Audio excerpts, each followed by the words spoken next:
Direct News TV. May 14, 2024. Russia-Ukraine war news. Kyiv says difficult to hold ground. Ukraine's defense minister, Rustem Umerov, says, Russia is still many times ahead, as he calls for more artillery shells. Russia has pummeled towns and villages in northeastern Ukraine's Kharkiv region days after launching a surprise ground offensive across the border that has forced thousands of people to evacuate. Russia's Rosatom says U.S. ban on Russian nuclear fuel will harm global market. Russia's state nuclear corporation Rosatom says that a U.S. ban on Russian nuclear fuel was discriminatory and non-market oriented, and warned the ban would harm the global market. On Monday, President Joe Biden signed into law a ban on Russian enriched uranium in the latest effort by Washington to disrupt Putin's invasion of Ukraine. The ban on imports of the fuel for nuclear power plants begins in about 90 days, although it allows the Department of Energy to issue waivers in case of supply concerns. Russia is the world's top supplier of enriched uranium, and about 24% of the enriched uranium used by U.S. nuclear power plants come from the country. Kyiv military intelligence chief says front line on the edge, report. General Kirill Budanov, head of Ukraine's military intelligence agency, tells the New York Times that the situation is on the edge as Kyiv's outmanned troops battle a new Russian offensive in the northeast and assaults in the east with a serious shortage of weapons. Every hour the situation moves toward critical, the newspaper quoted him as saying in a video call from a bunker in Kharkiv. Budanov said he believes Russian attacks in the northeast are meant to stretch thin the Ukrainian reserves of soldiers and divert them from fighting elsewhere. Russia Today said the strategy could potentially allow Russia to capture the Ukrainian stronghold of Chase of Yar, a strategically important Donbas city located about 200 kilometers, 124 miles, southeast of Kharkiv. All of our forces are either here in Kharkiv or in Chase of Yar, Budanov said. I've used everything we have. Unfortunately, we don't have anyone else in the reserves. He estimated that Ukrainian forces would be able to stabilize the front line within the next few days, but he expects Russia to launch a new attack in the Sumy region, northwest of Kharkiv. Russian air attack hits high-rise in Kharkiv, mayor says. A Russian air attack on the Kharkiv city center has hit a high-rise residential building, the mayor says. There were no immediate reports of casualties. France to deliver extra military aid to Ukraine. France will deliver additional military aid to Ukraine in the coming days and weeks, the Élysée Palace says in a statement after President Emmanuel Macron spoke with Zelensky over the phone. The President of the Republic reiterated France's determination to provide all the necessary support, the statement said. He was also able to detail the deliveries for the coming days and weeks in support of the Ukrainian military effort. Russia's defense rejig, unfortunately for Ukraine, a very effective move. Kyiv, Ukraine, appointing an economist to helm a defense ministry during a war may sound like a recipe for disaster. Andrei Belousov, who is set to become Russia's new defense minister after Putin suggested his candidacy to his rubber-stamp parliament on Sunday, does not have any military experience under his belt. But his appointment may be bad news for Ukraine as analysts predict Belousov will boost Russia's military-industrial complex as Kyiv's forces struggle on the front lines.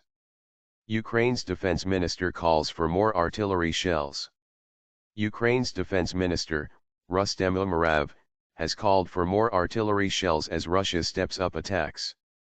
We need more artillery shells as Russia is still many times ahead, Umerov told the Copenhagen Democracy Summit 2024 in an online address. Under such conditions, it's extremely difficult to hold the ground. EU members to seal agreement on frozen Russian assets to help Ukraine. EU member states should formally adopt an agreement to use frozen Russian assets to support Ukraine next week, Belgian Finance Minister Vincent van Peteghem says.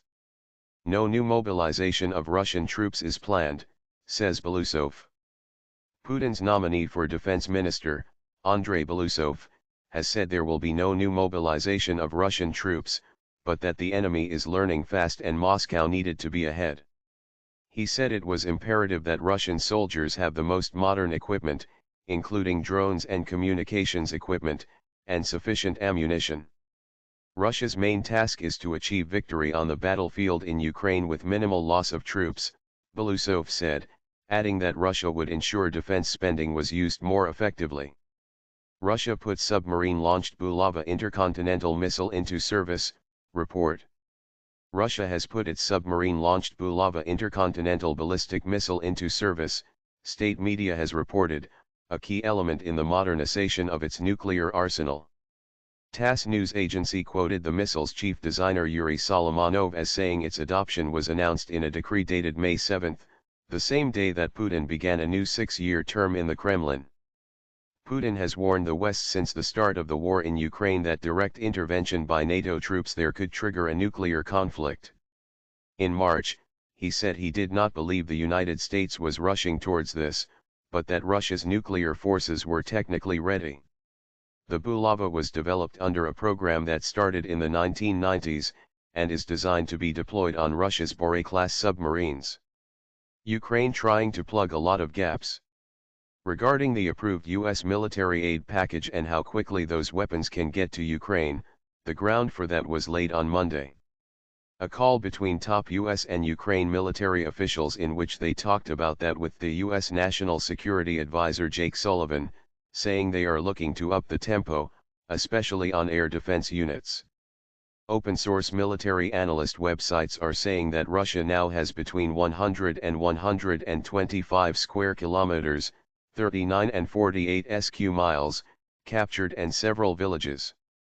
The regional governor of the Kharkiv region is saying that they're splitting Russian troops into smaller groups to try to stretch the Ukraine line still thinner. And that's a real problem because there's also Russian troops advancing in other parts of that front line further down, that more than 1,000 kilometer, 621 miles, front line. It's a lot of gaps that this country is trying to plug right now as Russia is definitely on the front of it. Putin and Xi, 5 years of friendship. We reported earlier that Putin will visit Beijing this week for talks with China's Xi Jinping. This will be his first foreign trip since being sworn in for a new 6-year term earlier this month. Here is a look at the last 5 years of the 11 Putin friendship. 2019, Xi visits best friend.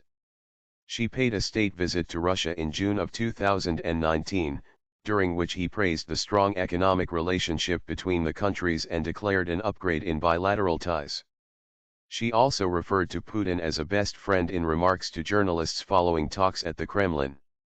2022, no limits. Just days before Russia's launch of a full-scale military invasion of Ukraine, Putin was in Beijing to attend the opening ceremony of the Winter Olympics. Following Xi's first meeting with a foreign leader since the start of the pandemic, he and Putin declared in a joint statement that their partnership had no limits. 2023, Xi in Moscow. After overseeing an abrupt scrapping of China's zero-tolerance COVID policy and being handed a third term in office, Xi traveled to Moscow in March 2023 to meet with Putin. That meeting saw the two leaders reaffirm their close ties, even as Beijing came under increasing pressure from Western countries to use its influence to stop the war. 2023, Putin in China for Development Forum. Putin returned the visit in October 2023, when China held a major international forum for its signature Belt and Road Global Infrastructure project. The Russian leader's trip, which came despite a warrant for his arrest issued by the International Criminal Court, included another personal meeting with Xi, whom he described as a dear friend. With the war in Ukraine still continuing and a new war underway in Gaza after the October 7 Hamas attack on Israel, Putin said after the talks that global conflicts would strengthen ties between Russia and China. UN again calls on Russia to withdraw to internationally recognized borders. At least 8 civilians have been killed and 35 injured in the Kharkiv region since Friday, the UN has said, citing verification from its human rights monitoring team in Ukraine. Spokesperson for the UN High Commissioner for Human Rights Liz Throssell said in a statement the civilian casualties follow a pattern documented in April when at least 129 civilians were killed and 574 injured. As fighting intensifies, She said the situation in Kharkiv is dire and there has been significant destruction in the northeastern border city of Vovkansk. We once again call on the Russian Federation to immediately cease its armed attack against Ukraine, in line with the relevant resolutions of the UN General Assembly, the binding provisional measures ordered by the International Court of Justice, and with wider international law, and to withdraw to internationally recognized borders, she said. My name is Kingsley. Please like, share, subscribe and hit that notification bell so you can be the first to be notified whenever we post. You won't regret it.